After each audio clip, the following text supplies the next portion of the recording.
And I feel like this whole evening has been very amazing to me. I feel like it's sort of like the Vimalakirti Sutra, an ancient work from ancient India, in which the Buddha appears at the beginning, and a whole bunch of people come to see him from the biggest city in the area of Vaishali, and they bring some sort of jeweled parasols to make an offering to him. All the young people, actually, from the city. The old fogies don't come because they're mad at Buddha. Because when he came to their city, he always accepts the first invitation that comes to him from whoever it is. And the local geisha, movie star sort of person, raced the elders of the city in a chariot and invited him first. So he was hanging out with the movie star. And of course they were grumbling, he's supposed to be religious and all this, and what's he doing over there at Amrapali's house with all his 500 monks and so on. They were all grumbling. And so they boycotted him, they wouldn't go and listen to him. But the young people all came, and they brought this kind of a jeweled parasol, and they put it on the ground.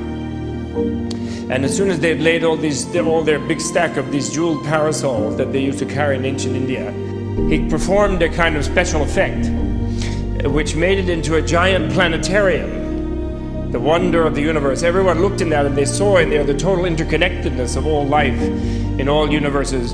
And of course, in the Buddhist cosmos, there are millions and billions of planets with human life on it.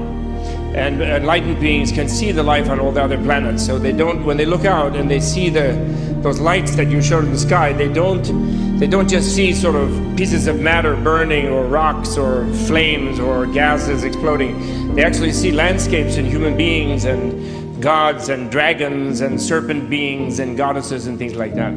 So he made that special effect at the beginning to get everyone to think about interconnection and interconnectedness, and how everything in life was totally interconnected. And then Lele Masse, I know his other name. Lele told us about interconnection, and how we're all totally interconnected here, and how we've all known each other. And of course, in the Buddhist universe, we've already done this billions of times, in many, many lifetimes in the past.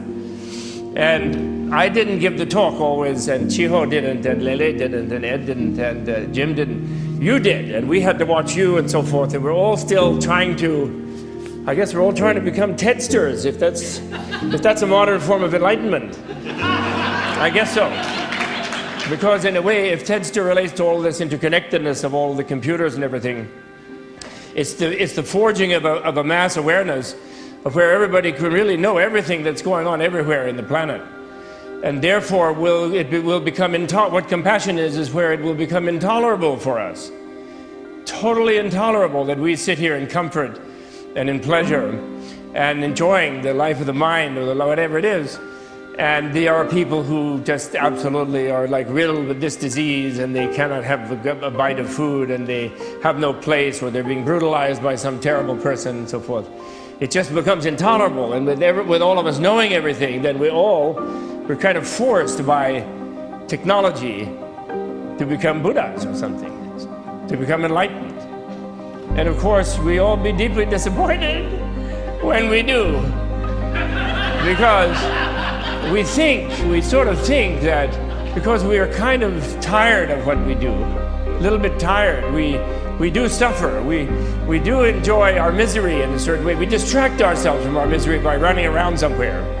But basically, we all have this common misery that we're sort of stuck inside our skins, and everyone else is out there. And occasionally we get together with another person stuck in their skin, and the two of us enjoy each other, and each one tries to get out of their own. And ultimately it fails, of course, and then we're back into this thing. Because the egocentric perception, and from the Buddha's point of view, misperception, is that all we are is what is inside our skin. And it's inside and outside, self and other. And the other is all very different. And everyone here is unfortunately carrying that habitual perception a little bit, right? You know, someone sitting next to you in the seat, it's okay because they're in the theater, but if you were sitting on a park bench and someone came up and sat that close to you, you'd freak out. What do they want from me? Like, who's that? And so you wouldn't sit that close to another person because of your notion that it's you versus the universe. That's all Buddha discovered. Because that cosmic basic idea that it is us all alone, each of us, and everyone else is different, then that puts us in an impossible situation, doesn't it? Who is it who's going to get enough attention from the world? Who's going to get enough out of the world? Who's not going to be overrun by an infinite number of other beings if you're different from all the other beings? So where compassion comes is where you surprisingly discover you lose yourself in some way, through art, through meditation, through understanding, through knowledge, actually, knowing that you have no such boundary, knowing your interconnectedness with other beings. You can experience yourself as the other beings when you see through the delusion of being separated from them. And when you do that, you're forced to feel what they feel. Luckily, they say, I'm still not sure, but luckily, they say that when you reach that point, because some people have said in the Buddhist literature, they say, oh, who would really want to be compassionate? How awful. I'm so miserable on my own. My head is aching, my bones are aching, I go from birth to death, I'm never satisfied, I never have enough. Even I'm a billionaire, I don't have enough, I need 100 billion. So I'm like that. Imagine if I had to feel even 100 other people's suffering. It would be terrible. But apparently, this is a strange paradox of life, when you're no longer locked in yourself, and as the wisdom or the intelligence or the scientific knowledge of the nature of the world that enables you to let your mind spread out and empathize and enhance the basic human ability of empathizing and realizing that you are the other being. Somehow by that opening, you can see the deeper nature of life, and you get away from this terrible iron circle of like I, me, mine, like the Beatles used to sing. You know, we really learned everything in the 60s. Too bad. Nobody ever woke up to it, and they're trying to suppress it since then. I, me, mine. It's like a perfect song, that song, the perfect teaching. But when we relieve from that, we somehow then become interested in all the other beings, and we feel ourselves differently. It's totally strange. It's totally strange.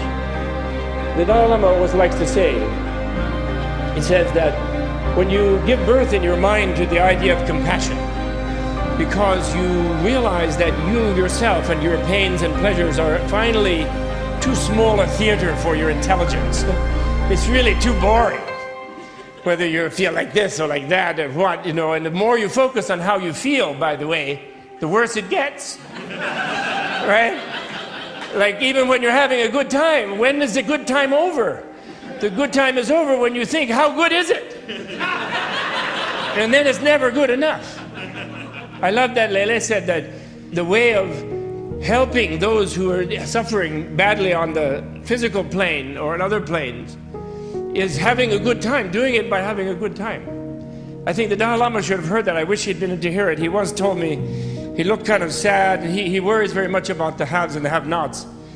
And he looked a little sad because he said, well, 100 years ago, they went and took everything away from the haves. You know, the big communist revolutions, Russia and China and so forth. They took it all away by violence. And then saying they were going to give it to everyone, and then they were even worse. And they didn't help at all. So what could possibly change this terrible gap that has opened up in the world today? And so then he looks at me, you know. So I said, well, you know, you're all in this yourself. You teach. It's generosity. Was all I could think of. You know, first Buddhist virtue. But of course, what you said, I think the key to saving the world, the key to compassion is that it is more fun. It should be done by fun. Generosity is more fun. That's the key. Everybody has the wrong idea. They think Buddha was so boring, and like they're so surprised when they meet Dalai Lama and he's fairly jolly. Even though his people are being genocided, and believe me, he feels every blow on every old nun's head. In every Chinese prison, he feels it. He feels the way they're harvesting yaks nowadays. I won't even say what they do, but he feels it. And yet he's very jolly. He's extremely jolly, because when you open up like that, then you can't just. What good does it do to add being miserable with others' misery? You have to find some vision where you see how hopeful it is, how it can be changed. Look at that beautiful thing Chiho showed us. She scared us with the lava man. He scared us with the lava man is coming, then the tsunami is coming, but then finally there was flowers and trees, and it was very beautiful. It's really lovely. So compassion means to feel the feelings of others. And the human being actually is compassion. The human being is compassion, because what is our brain for? Now, Jim's brain is memorizing the almanac, but he could memorize all the needs of all the beings, and he did. He could memorize all kind of fantastic things to help many beings. And he will have tremendous fun doing that. So the first person who gets happy when you stop focusing on the self-centered situation of how happy am I, where you're always dissatisfied, as Mick Jagger told us. You never get any satisfaction that way. So then you decide, well, I'm sick of myself. I'm going to think of how other people can be happy. I'm going to get up in the morning and think of what can I do for even one other person, even a dog, my cat, my pet, my butterfly. And the first person who gets happy when you do that, you don't do anything for anybody else, but you get happier, you yourself, because your whole perception broadens, and you suddenly see the whole world and all of the people in it. And you realize that this being with these people is the flower garden that Chiho showed us. It is nirvana.